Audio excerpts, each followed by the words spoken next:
کہتے ہیں تاریخ کی ریت میں وہی قومیں زندہ رہتی ہیں جنہوں نے اپنے خون تلوار اور تہذیب کے نشان چھوڑے ہوں۔ صدیوں کے گرداب میں کچھ قبائل گم ہو گئے مگر کچھ آج بھی اپنی پہچان اور غیرت کے چراغ جلائے کھڑے ہیں۔ پشتون تاریخ کے سینے میں ایک ایسا ہی قبیلہ دھڑکتا ہے، مروت۔ یہ وہ لوگ ہیں جن کی زمین، زبان اور جنگی روایات نے انہیں ایک منفرد مقام دیا۔ لیکن سوال یہ ہے کہ مروت اصل میں کہاں سے آئے؟ ان کی جڑیں کس مٹی سے جڑی ہیں؟ اور وقت کے بدلتے دھاروں نے انہیں کیا سے کیا بنا دیا؟ آئیے ایک سفر کرتے ہیں مروت کی کہانی کی طرف۔ مروت قبیلہ پشتون قوم کے تاریخی قبائل میں شامل ہے۔ ان کا شمار لودھی شاخ کے اندر ہوتا ہے۔ لودھی شاخ خود ایک بڑی پشتون اکائی تھی جس نے افغانستان اور ہندوستان کی تاریخ میں اہم کردار ادا کیا۔ مروت کا نام ان کے جد امجد مروت خان سے منسوب ہے، جو ایک بہادر اور زیرک شخصیت کے طور پر یاد کیے جاتے ہیں۔ ان کے آبا و اجداد کو تاریخ میں بہادری، سخاوت اور غیرت کے حوالے سے یاد کیا جاتا ہے۔ وہ پشتون ولی، پشتونوں کے ضابطہ اخلاق پر سختی سے کاربند تھے۔ ان کے نزدیک میلمستیا، بدل اور غیرت تین ایسے ستون تھے جن پر زندگی کی بنیاد رکھی جاتی تھی۔ مروت کے اجداد کا تعلق ان پشتونوں سے بھی جوڑا جاتا ہے جو لودھی سلطنت کے زمانے میں دہلی اور ملتان تک پہنچے۔ کچھ مورخین کہتے ہیں کہ ان کی رگوں میں غوریوں اور لودھی حکمرانوں کا خون بھی شامل ہے۔ اس نسبت نے انہیں نہ صرف سیاسی طاقت بخشی بلکہ تاریخ کے بڑے منظرنامے میں بھی جگہ دی۔ مروت قبیلہ مختلف ذیلی شاخوں میں بٹا ہوا ہے۔ ہر شاخ کی اپنی الگ شناخت، روایات اور مشران تھے۔ ان شاخوں میں بڑے نام بیت خیل، محمود خیل، سید خیل اور داوڑ خیل وغیرہ ہیں۔ یہ ذیلی قبائل ایک دوسرے کے ساتھ قریبی رشتوں میں جڑے رہے، لیکن کبھی کبھی زمین اور پانی کے جھگڑوں نے انہیں آپس میں لڑا بھی دیا۔ ان کی زبان پشتو ہے جو پشتون قوم کی پہچان ہے۔ مروت پشتون ایک مخصوص لہجے میں پشتو بولتے ہیں جسے مروت لہجہ کہا جاتا ہے۔ ان کے لہجے میں نرمی اور کچھ منفرد الفاظ کی جھلک پائی جاتی ہے۔ یہی وجہ ہے کہ ماہرین لسانیات مروت پشتونوں کے لہجے کو پشتو زبان کے ارتقاء میں ایک الگ رنگ قرار دیتے ہیں۔ زبان کے ساتھ ساتھ مروت پشتونوں نے ہمیشہ اپنی روایتی شاعری، کہاوتوں اور ضرب الامثال کو بھی زندہ رکھا۔ ان کی محفلوں میں اوٹپے اور رزمیہ اشعار عام تھے۔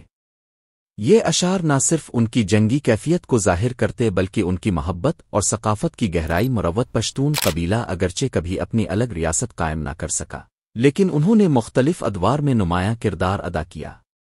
لودھی سلطنت میں ان کا اثر رسوخ نمایاں تھا۔ کچھ مروت سردار دہلی دربار تک پہنچے اور فوجی خدمات سر انجام دیں۔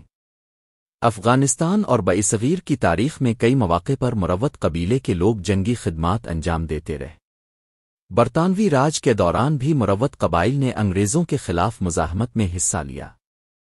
لکی مروت اور اس کے گردونوا کے پہاڑوں میں مروت جنگجوؤں نے آزادی کی لڑائی میں اہم کردار ادا کیا۔ 19ویں اور 20ویں صدی کے دوران جب انگریزوں نے پشتون خطوں پر قبضہ جمایا تو مروت قبائل نے ان کے خلاف سخت جدوجہد کی۔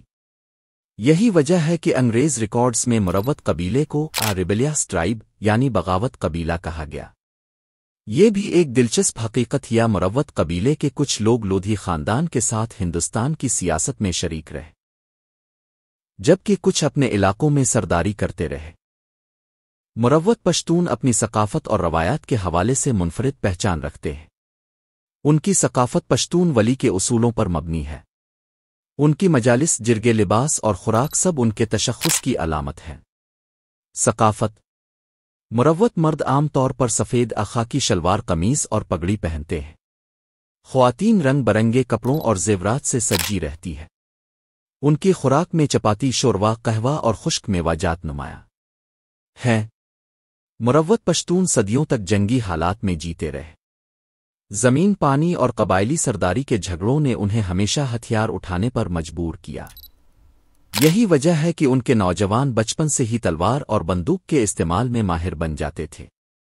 تاریخ میں ایک دلچسپ واقعہ درج ہے کہ مروت قبیلے کے کچھ حصے اپنے ہی بھائیوں کے خلاف برطانوی فوج کے ساتھ جا ملے تاکہ ذاتی دشمنیاں ختم کر سکیں۔ یہ ایک ایسا موڑ تھا جس نے قبیلے کو اندرونی طور پر تقسیم کر دیا۔ لیکن وقت نے دکھایا کہ آخرکار یہ سب پھر سے ایک ہو گئے، کیونکہ پشتون کی پہچان ہمیشہ اجتماعی غیرت رہی ہے۔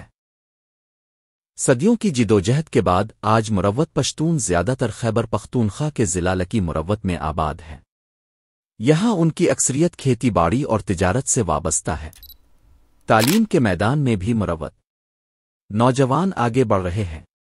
مروت پشتونوں کے سب سے بڑے جھگڑے تاریخی طور پر وانہ، وزیر، بنوں کے بنگش اور خٹک قبائل کے ساتھ رہے۔ وزیر قبیلہ وزیر اور مروت کا پرانا تنازع زمین، چراگاہوں اور پانی کے چشموں پر تھا۔ وزیر چونکہ پہاڑی اور نیم خانہ بدوش زندگی گزارتے تھے، وہ اکثر مروت کے چراگاہی میدانوں پر حملہ آور ہوتے۔ اس پر مروت سردار اپنی فوجی طاقت کے ساتھ مقابلہ کرتے۔ کئی دہائیوں تک یہ لڑائیاں چلتی رہیں، اور تاریخ گواہ ہے کہ وزیر اور مروت دونوں نے ایک دوسرے کو خٹک اور مروت کے درمیان اکثر ٹکراؤ زمین کی ملکیت اور دریا کے کناروں پر ہوا۔ خٹک چونکہ ایک منظم اور شاعرانہ ذوق رکھنے والا قبیلہ تھا، ان کے مقابلے میں مروت زیادہ سخت جنگجو سمجھے جاتے تھے۔ یہ جھگڑے کئی بار خونریزی تک پہنچ گئے۔ بنگش قبیلہ بنگش اور مروت کے تعلقات زیادہ تر دشمنی پر مبنی رہے، کیونکہ دونوں ایک دوسرے کے قریبی علاقے میں آباد تھے۔ تجارتی رسخت نقصان پہنچایا۔ صغیر کی تقسیم کے بعد مروت قبیلے نے پاکستان کے دفاع میں بھی نمایاں کردار ادا کیا۔ کئی فوجی افسران اور شہداء مروت پس منظر سے تعلق رکھتے ہیں۔ وقت کے ساتھ ساتھ ان کی زندگی میں تبدیلی آئی ہے۔ جدید تعلیم، شہروں کی طرف ہجرت اور سیاسی شعور نے انہیں بدل دیا ہے، لیکن اس کے باوجود ان کی جڑیں آج بھی اپنی روایتی زمین اور پشتون ولی سے جڑی ہیں۔ موجودہ دور مروت نوجوان سیاست، فوج اور سول سروس میں شامل ہو کر ملک کی خدمت کر رہے ہیں۔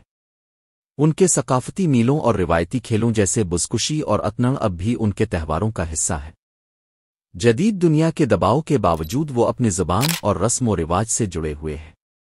مروت پشتون قبیلہ ایک ایسی داستان ہے جو بہادری، قربانی اور غیرت سے بھری ہوئی ہے۔ ان کے آباء و اجداد نے صدیوں تک اپنی پہچان کے لیے لڑائیاں لڑیں، اپنی ثقافت کو زندہ رکھا اور اپنی زبان کو نسل در نسل منتقل کیا۔ آج کے مروت نوجوان اگرچہ جدید دور میں جی رہے ہیں، مگر ان کے دل اب بھی اپنے بزرگوں کی روایات سے بندھے ہوئے ہیں۔ آخر میں یہی کہا جا سکتا ہے کہ مروت پشتون تاریخ کے دھارے میں ایک ایسا قبیلہ ہے جس نے وقت کے ہر امتحان کو برداشت کیا اور آج بھی اپنی شناخت کے ساتھ زندہ ہے۔